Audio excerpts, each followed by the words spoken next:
And now it's time for the 12 Sports Zone, brought to you by Toyota. 2022 is officially in the books, but it's not too late to look back at some of the outstanding performances by individuals and teams over the year. Now, leading some of our top teams this year across the region is the Philip Barber volleyball team that picked up its second state championship in a row back in November.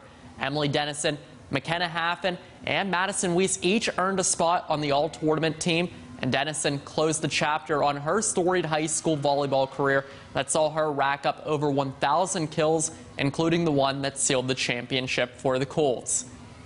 Now, the Morgantown Mohegans girls soccer team finished one game shy of the state title game last year, but made amends back in November in Beckley.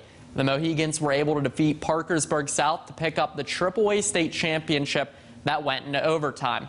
Gracie Brown led the effort over the tournament for Morgantown as she scored the overtime winner not only in the championship, but also the day before to set the stage for the Mohegans.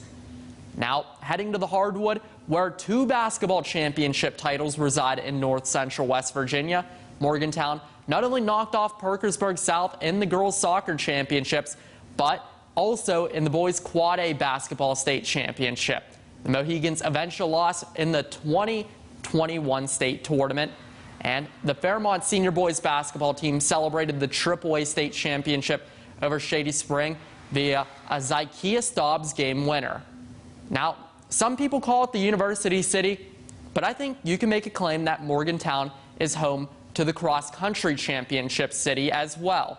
The University boys cross-country team took home the gold, and another championship made its way to Morgantown as well, as the Mohegans girls cross-country team found its way on the podium.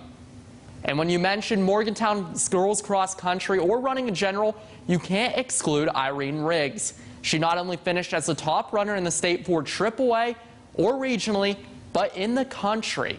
Last month, Riggs competed in the Nike Cross Country National Championships in Portland, Oregon, and finished as the top distance runner there.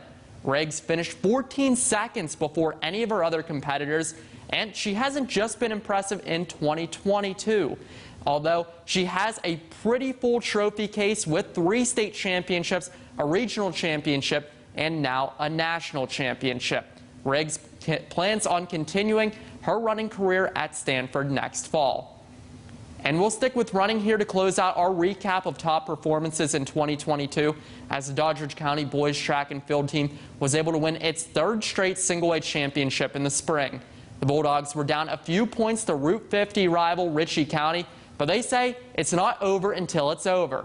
The Bulldogs were able to catapult their way to the title by taking first in the 4x4, which was the final event in the meet.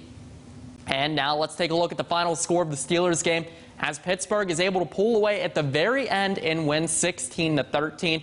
Kenny Pickett went 5 for 6 for 64 yards on the final drive and found Najee Harris for the go-ahead touchdown for the Steelers to win. And it's safe to say 2022 was officially a successful year for athletics in north central West Virginia. We'll see what 2023 has in store. Stay right there. We'll be back with the final check on the forecast right after the break.